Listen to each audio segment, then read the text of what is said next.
you have, if you have faster than light travel, there's something really crazy that has to be true on a cultural, political, social level.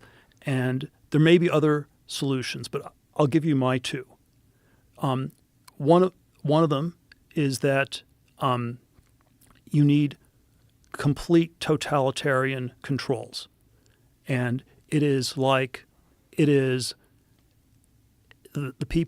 individuals, they might not be perfect, they might be demons, doesn't matter, but you have a demonic totalitarian control of your society where it's like you have like parapsychological mind meld with everybody, and no one can act independently of anybody else. No one can ever launch a warp drive weapon.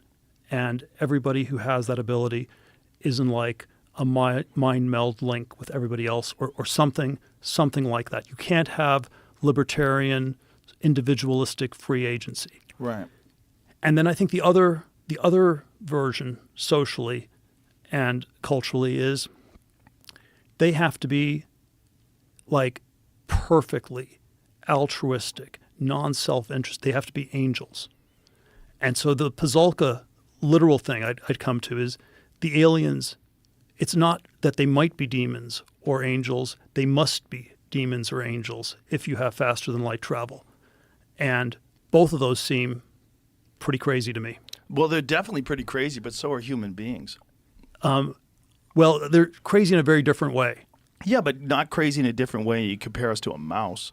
Compare us to a mouse and what we're capable of, and then from us to them. Not much of a leap. And here's my question about it all. But it is a very big leap on a, if we say that something like evolution says that there's no such thing as a purely altruistic being. Right. If you were purely altruistic, if you only cared about other people, you don't survive. Well, no, but why would you necessarily think that they'd think that? Because then beings that are not perfectly altruistic are somewhat dangerous. And then the danger level gets correlated to the level of technology. And if you have faster than light travel, it is infinitely dangerous. Let me address even that if the probabilities are very low. Here's my theory. I think that what human beings are, the fatal flaw that we have, is that we're still animals, and that we still have all these biological limitations and needs. And this is what leads to violence. This is what leads to jealousy, imitation. This is what leads to war. This is what leads to all these things. As AI becomes more and more powerful, we will integrate. Once we integrate with AI, if we do it like now, and then we look at 1,000, we scale it up exponentially 1,000 years from now, whatever it's going to be, we will have no need for any of these biological features that have motivated us to get to the point where we're creating AI.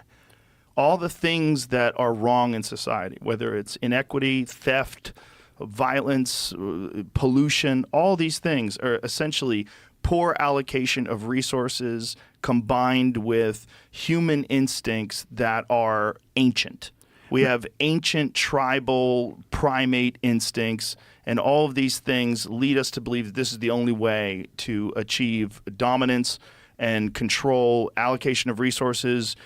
The creation of technology, new technology, eventually reaches a point where it becomes far more intelligent than us, and we have two choices. Either we integrate or it becomes independent and it has no need for us anymore, and then that becomes a superior life form in the universe. And then that life form seeks out other life forms to do the same process and create it, just like it exists and it can travel. Biological life might not be what we're experiencing. These things might be a form of intelligence that is artificial, that has progressed to an infinite point where things that are unimaginable to us today in terms of propulsion and travel, and to them it's commonplace and normal.